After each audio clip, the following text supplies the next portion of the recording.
Hello guys, আকৌ এটা নতুন ভিডিঅ'লৈ আপোনালোকক স্বাগতম জনাইছো। আজি আমি বনাবলৈ গৈ আছো এয়া মাশৰুম। অসমীয়াত ইয়াক কাঠফুলা বুলিও কোৱা হয়। আপোনালোকে খায়নে? এয়া দেখাই আছো দেই কেনেকৈ আজি মই বনালো। আপোনালোকে কেনেকৈ বনাই জনাবচোন।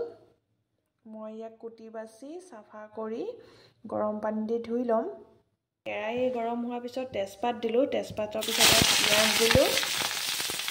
তাৰপিছতে আপোনাৰ ৰসুন দিলোঁ,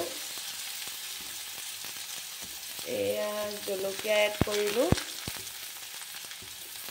এতিয়া আমি ইয়াক ভালদৰে লৰাই থাকিম।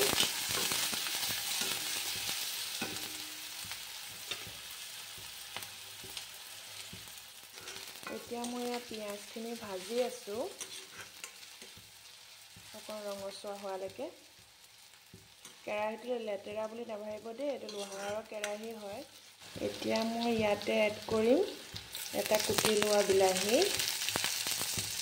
বিলাহীটো মই সৰু সৰুকৈ কুটি লৈছিলোঁ। মই বিলাহী এড কৰিছোঁ। এতিয়া মই ইয়াতে এড কৰিম আধা চামুচ হালধি গুড়া,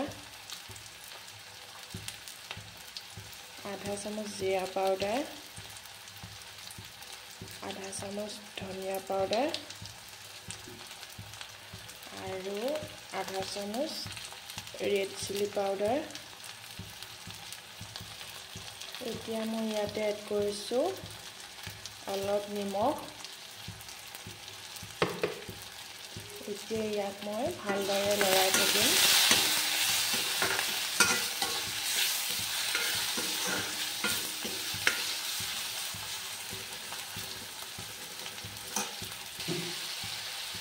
এয়া দেখিছেনে? এতিয়া মই ইয়াতে এড কৰিম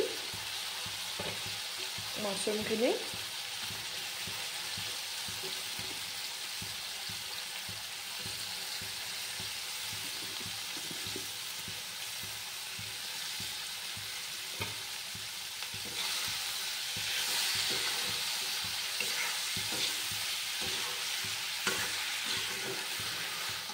এয়া আলুখিনি দি দিছোঁ।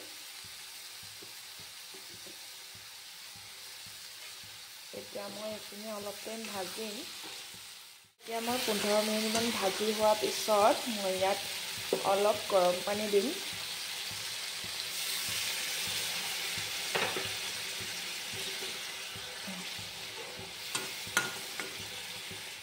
এয়া এতিয়া ৰেডি হৈ গ'ল মাছৰুম।